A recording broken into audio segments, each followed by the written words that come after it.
Hello കൂട്ടുകാരെ, നമസ്കാരം. മിക്സീസ് വേർഡിലേക്ക് എല്ലാവർക്കും സ്വാഗതം. ഇന്ന് ഇടിയൻ ചക്ക വെച്ചിട്ടുള്ള പരിപാടിയാണ്. അപ്പോൾ ഇടിയൻ ചക്ക തോരനാണ്, നമ്മുടെ നാടൻ സ്റ്റൈലിൽ എൻ്റെ മമ്മി ഉണ്ടാക്കുന്ന റെസിപ്പിയും കൂടിയാണ്. അപ്പോൾ ഒന്ന് കണ്ടു നോക്കിയാൽ. ഞാനിവിടെ ഇടിച്ചക്ക തോരനാണ് ഉണ്ടാക്കാൻ പോകുന്നത്. അപ്പോൾ ഇടിച്ചക്ക തോരന് വേണ്ടിയിട്ട് നമ്മൾ ചെറിയ ചക്ക, അതായത് മൂപ്പെത്താത്ത ചെറിയ ചക്ക, അത് മൊത്തമായിട്ട് നമുക്ക് എടുക്കാൻ പറ്റും. അതുപോലത്തെ ചക്ക എടുത്തിട്ട് അതിൻ്റെ ബാക്കിലെ ഗ്രീൻ കളർ, ആ മുള്ളുള്ള ഭാഗം ചെത്തി കളഞ്ഞ് ചെറിയ കഷ്ണങ്ങളാക്കിയിട്ട് ഉപ്പ് മാത്രം ഇട്ട് വേവിച്ച് വെച്ചിരിക്കുന്നത്.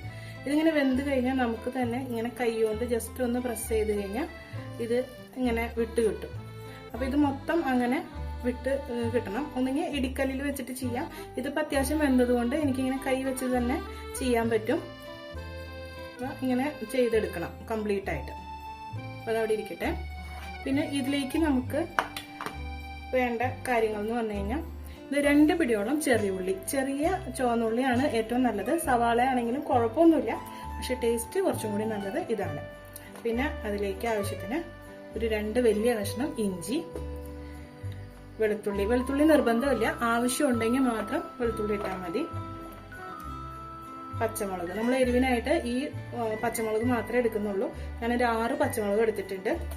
പിന്നെ ഉണക്കമുളക്, അത് നമ്മൾ താളിക്കുമ്പോൾ ഇടാനാണ്. 1 ടേബിൾ സ്പൂണോളം ഉഴുന്ന്, കടുക് താളിക്കാനായിട്ട്. അതുപോലെ അത്യാവശ്യം നന്നായിട്ട് തേങ്ങ വേണം. കറിവേപ്പില ഉണ്ടെങ്കിൽ എടുത്തു, എൻ്റെ കയ്യിലില്ല. ഇതൊക്കെ ഒന്ന് അരിഞ്ഞിട്ട് കൊണ്ടുവരാം. അത് ഇങ്ങനെ ആക്കി വെച്ചിട്ടുണ്ട്. അതുപോലെ എല്ലാം അരിഞ്ഞു കൊണ്ടുവന്നിട്ടുണ്ട്.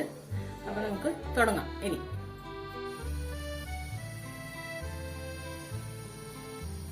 ചൂടായി തുടങ്ങിയിട്ടുണ്ട്. കടുക് ഇടാണ്.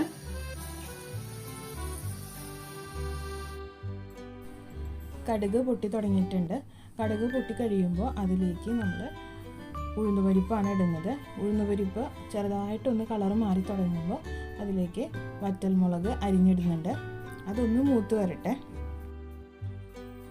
ഇതുപോലെയുള്ള നാടൻ കറികൾ ഉണ്ടാക്കുമ്പോൾ മാക്സിമം വെളിച്ചെണ്ണ തന്നെ യൂസ് ചെയ്യാനായിട്ട് ശ്രമിക്കുക.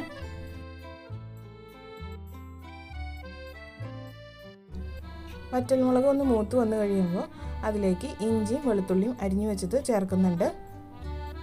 അതൊന്ന് പച്ചമണം മാറി കഴിയുമ്പോൾ നമ്മൾ അതിലേക്ക് പച്ചമുളക് അരിഞ്ഞു വെച്ചത് ചേർക്കുന്നുണ്ട്. ഈ പച്ചമുളക് മാത്രമാണ് എരിവിനായിട്ട് നമ്മൾ ചേർക്കുന്നത്, വേറെ ഇല്ല. അപ്പോൾ ആവശ്യത്തിനുള്ള പച്ചമുളക് നമ്മൾ എടുക്കണം.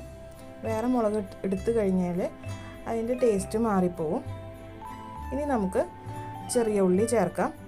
അധികം നേരം ഇട്ട് വഴറ്റേണ്ട ആവശ്യമില്ല ഈ ഒരു കറിക്ക്.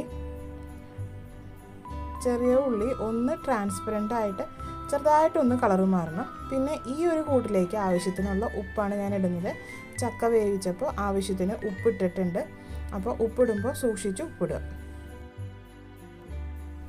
ഈ ഒരു കറിയിലേക്ക് നമ്മൾ പൊടി മസാലകളായിട്ട് ഒന്നും തന്നെ ചേർക്കുന്നില്ല. ഈ ഒരു കൂട്ട് ഇപ്പോൾ ചെറുതായിട്ടൊന്ന് കളറ് മാറി നമ്മുടെ ആവശ്യത്തിനുള്ള പരുവത്തിൽ ആയി കിട്ടിയിട്ടുണ്ട്. ഇനി ഇതിലേക്ക് നമ്മൾ തേങ്ങ ചേർക്കുന്നുണ്ട്. തേങ്ങ ചേർത്ത് ഒരുപാട് വഴറ്റി അതിൻ്റെ കളറ് മാറേണ്ട ആവശ്യമില്ല. തേങ്ങയിലെ വെള്ളമെല്ലാം വറ്റി ചെറുതായിട്ടൊന്ന് വലിഞ്ഞ് കിട്ടുക വേണ്ടു. അത് കഴിയുമ്പോൾ നമുക്ക് ചക്ക ചേർക്കാം. ഈ ഒരു കറി ചോറിൻ്റെ കൂടെ ചേർത്ത് കഴിക്കുന്നതിനേക്കാൾ ഇഷ്ടം വെറുതെ കഴിക്കുന്നതാണ്. കൂടെ ഒരു ചായയും കൂടിയും കിട്ടുകയാണെങ്കിൽ വളരെ ഇഷ്ടമായി. ഇങ്ങനൊരു കറി ഉണ്ടെങ്കിൽ അന്നത്തെ ദിവസം ചോറ് കഴിക്കൽ കുറവായിരിക്കും. ഈ കറികളാണ് കൂടുതൽ കഴിക്കുക. നമ്മുടെ തേങ്ങ വലിഞ്ഞ് റെഡി ആയിട്ടുണ്ട്. ഇനി ഇതിലേക്ക് നമ്മൾ എടുത്തു വച്ചിരിക്കുന്ന ഇടിയൻ ചക്ക ചേർക്കാം. ഇടിയൻ ചക്ക ചേർത്തിട്ട് നന്നായിട്ട് ഇളക്കി യോജിപ്പിക്കുക. ഞാനിത് മിക്സിയിലോ അല്ലെങ്കിൽ ഇടികല്ലോ വെച്ച് ചതച്ചൊന്നും എടുത്തിട്ടില്ല, കൈ വെച്ചിട്ട് തന്നെയാണ് ചെയ്തിരിക്കുന്നത്. അങ്ങനെ ആവുമ്പോൾ ഒന്നും തൊടാതെ വിട്ട് കിട്ടും. അല്ലാന്നുണ്ടെങ്കിൽ എല്ലാം കൂടി കുഴഞ്ഞ് ഒരു ഉണ്ട പരുവത്തിൽ കിടക്കും. അതുകൊണ്ടാണ്. പിന്നെ ഇതിലേക്ക് ഞാനൊരു 1-2 ടേബിൾ സ്പൂൺ വെള്ളം തളിച്ച് കൊടുക്കുന്നുണ്ട്. ആ പച്ചമുളകിൻ്റെ എരിവൊക്കെ ചക്കയിലേക്ക് പിടിക്കണം, അതിന് വേണ്ടിയിട്ടാണ്. അല്ലെങ്കിൽ അതിൻ്റെ ടേസ്റ്റൊന്നും കറക്റ്റ് കിട്ടില്ല. നമ്മൾ പൊടി മസാലകളല്ലല്ലോ ചേർത്തിരിക്കുന്നത്, അതുകൊണ്ട്. പക്ഷേ പച്ചമുളക് ചേർക്കുന്നതാണ് ഇതിലേക്ക് ടേസ്റ്റ്. പൊടി മസാല ചേർക്കുമ്പോൾ ടേസ്റ്റ് കിട്ടാറില്ല, എനിക്കങ്ങനെ തോന്നിയിട്ടില്ല. പിന്നെ മമ്മി എപ്പോഴും ഇങ്ങനെ തന്നെയാണ് ഉണ്ടാക്കുന്നത്. ഞാൻ പറഞ്ഞല്ലോ, മമ്മിയുടെ റെസിപ്പിയാണെന്ന് ഞാൻ ആദ്യമേ പറഞ്ഞിട്ടുണ്ടായിരുന്നു. മമ്മി ഉണ്ടാക്കുന്ന അതേപോലെ തന്നെയാണ് ഞാൻ ഉണ്ടാക്കിയിരിക്കുന്നത്. പക്ഷേ എങ്ങനെയൊക്കെ ഞാൻ ഉണ്ടാക്കിയാലും എൻ്റെ മമ്മി ഉണ്ടാക്കുന്ന ആ ടേസ്റ്റ് എനിക്ക് തോന്നാറില്ല. അത് മമ്മിയുടെ അടുത്ത് നിന്ന് തന്നെ കിട്ടുള്ളൂ. ഇത്രയേ ഉള്ളൂ, പെട്ടെന്ന് ഉണ്ടാക്കി കഴിഞ്ഞു.